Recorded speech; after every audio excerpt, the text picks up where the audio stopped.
Muy bien, ahora sí el quinto bloque, ¿verdad? El punto uno de la bolilla 7. Y acá vamos ahora sí a hablar del tema de la solidaridad en materia tributaria. Y aquí como primer enfoque, como primera precisión, chicos, nos debe quedar claro que se trata de una solidaridad específica, una solidaridad que está prevista, y así debe ser obviamente en la ley, pero que se aparta totalmente en cuanto a su alcance, en lo que dispone el derecho privado. No tengo acá que estar recurriendo a otras figuras que ustedes conocen, como balista, fiador, bueno, vamos, garante en general, digo, sino que debo atenerme a las normas tributarias por este principio de la especialidad que ya hemos mencionado, y aquí el artículo 8 de la ley procedimental es la que prevé específicamente la cuestión.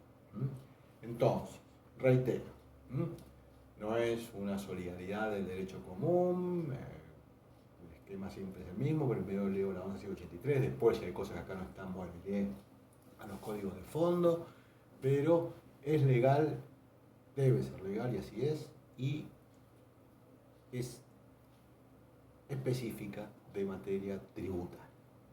Lo primero que tenemos que decir es que, bueno, hay una responsabilidad personal y solidaria, como dice el artículo, pues tengo que venir a ratificar esto que yo les dije en otros videos, ¿verdad? El tema de la relación jurídica personal que se da entre el sujeto activo Estado y los responsables, digo, es personal y solidaria con los deudores del tributo. Cuando ya me habla de los deudores del tributo, fíjense que ya me está apuntando a otros sujetos que no son el contribuyente, porque el contribuyente es obligado per se, no tengo por qué recurrir a la solidaridad, que es el obligado principal, ¿verdad?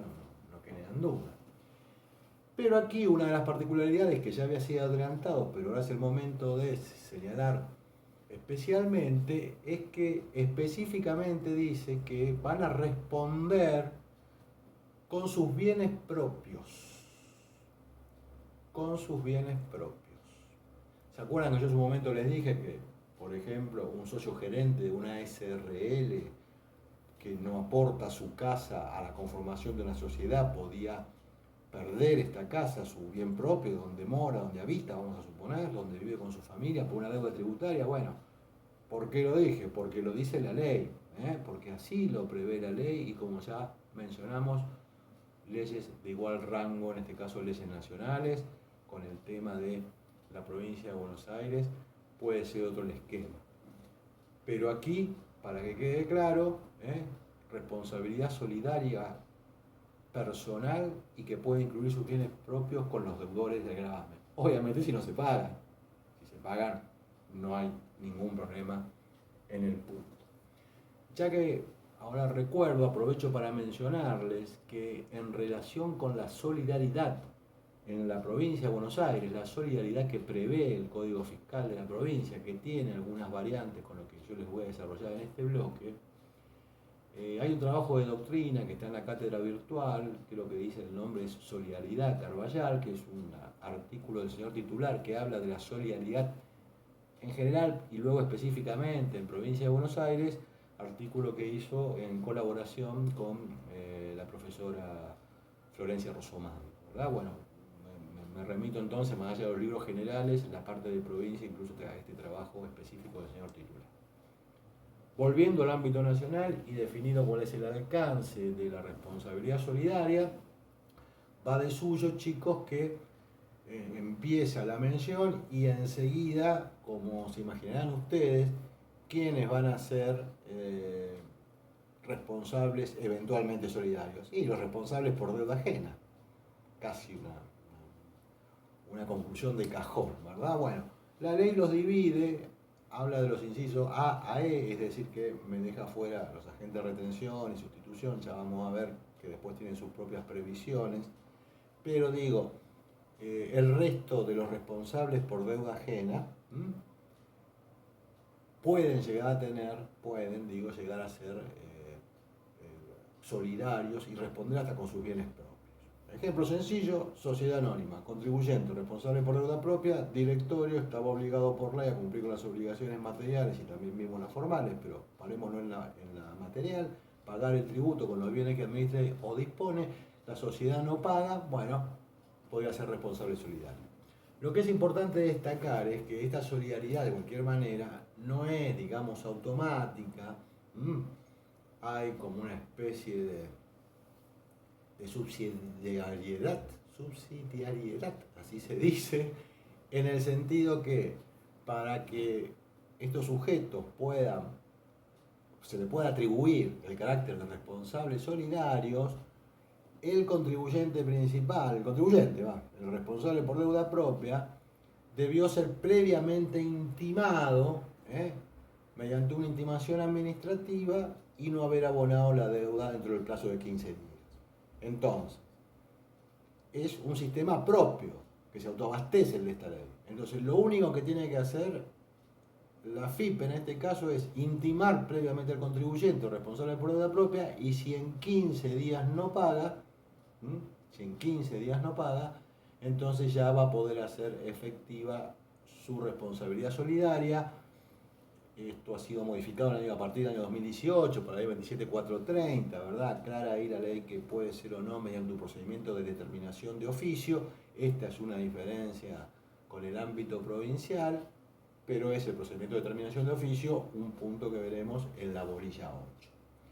Ahora bien, aparte de esta cuestión, si ustedes quieren, de la subsidiariedad, como se lee rápidamente el impuesto, si en los 15 días que se lo intimó el contribuyente no paga, ya puede iniciarse, puede hacerse efectiva esta responsabilidad solidaria. Fíjense que acá no hay que discutir ningún tipo de bienes, ¿verdad? Ni nada que se le parezca, porque no lo pide la ley. No lo pide la ley.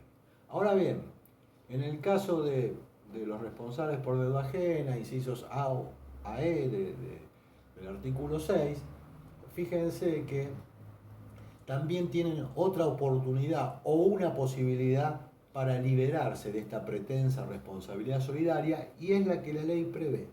Deben demostrar debidamente que dicha responsabilidad no les es imputable subjetivamente.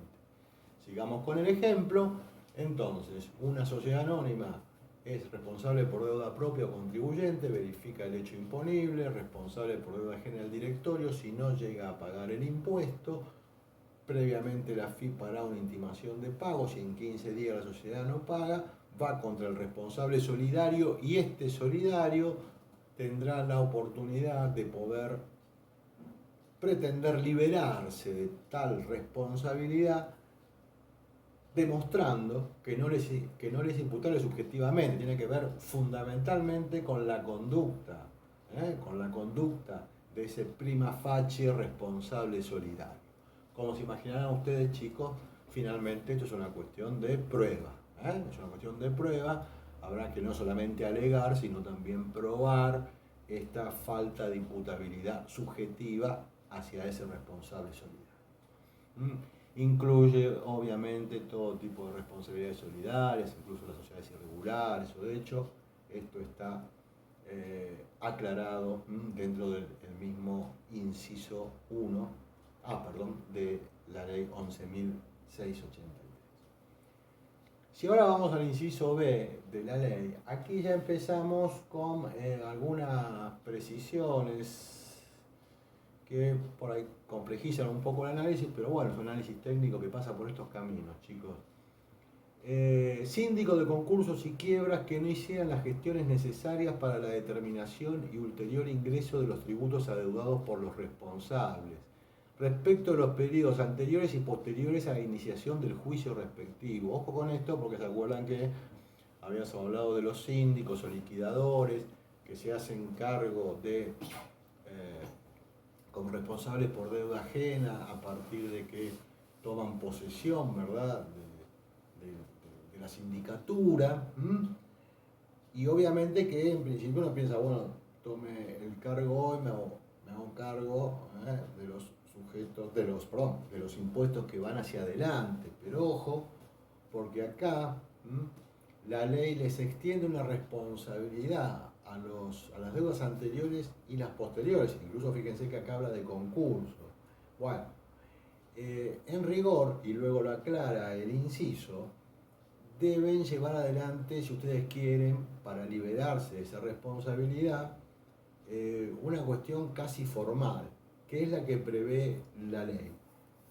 Dentro de los 15 días corridos de aceptado el cargo en el expediente judicial, deben haber requerido, 15 días antes al vencimiento de la verificación de los créditos. Acuérdense que si hay un estado falencial, el fisco pasa a ser un acreedor más allá de la cuestión de los privilegios por las deudas que no se le pagaron. Pero digo, debe cumplir con una carga el síndico o concursal, o en el caso de la quiebra, cuál es de pedirle a la FIP las constancias de la deuda tributaria. Es decir, que acá se mezcla un poco la obligación de la solidaridad y una obligación casi formal de hacer eso. Esta es la de pedirle a la FIP el estado de las deudas tributarias del contribuyente concursado o quebrado. Como ustedes ven, chicos, son particularidades que se apartan notablemente de los códigos de fondo.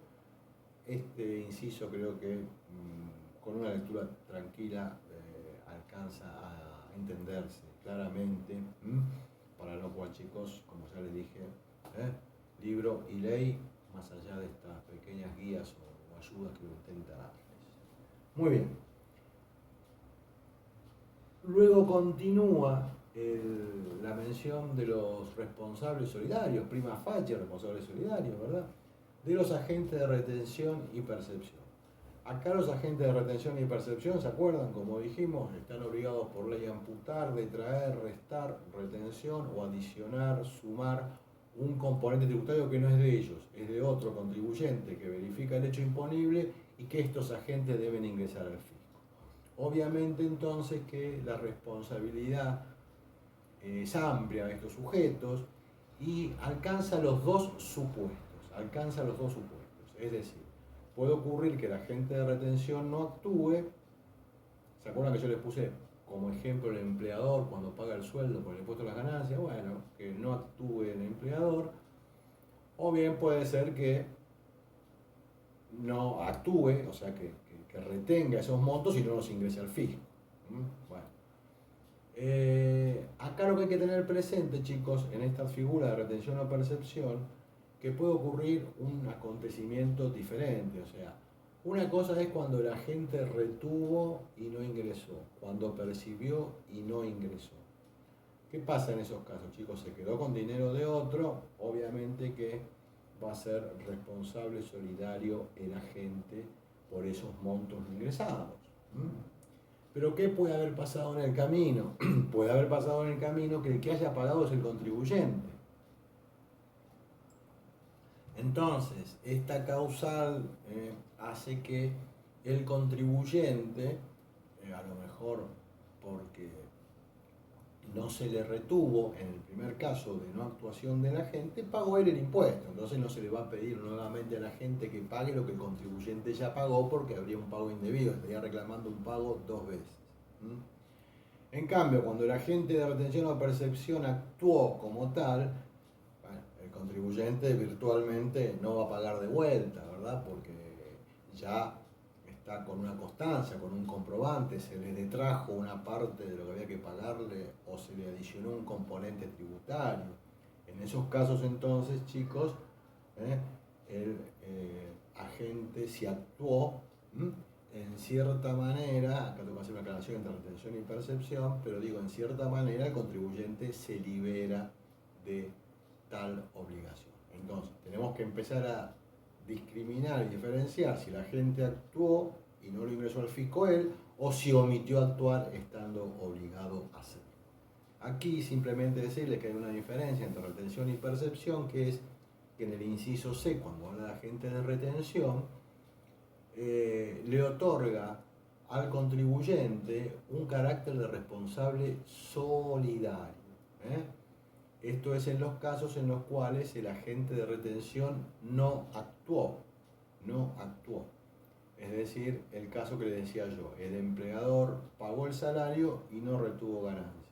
¿Se liberó el contribuyente de la obligación de pagar el impuesto? No, la sigue teniendo. La liberación en principio se produciría para el contribuyente cuando el agente de retención y percepción actuó y no ingresó, porque ahí ya se le detrajo al contribuyente o se le adicionó el respectivo componente tributario que exige la ley. Entonces, chicos, acá tienen que empezar a ver entre retención y percepción, cuando hablamos del tema de la solidaridad, deben empezar a desgranar el supuesto de si actuó o no actuó el agente de retención o percepción, y luego ver, sobre todo en los casos que no actuó el agente, cuál fue la conducta del contribuyente, porque a lo mejor el impuesto ya ha sido cancelado por el contribuyente. Ustedes ven, las cuestiones adolecen una cierta complejidad, pero bueno, es precisamente el aspecto técnico de la solidaridad que voy a terminar en un último bloque.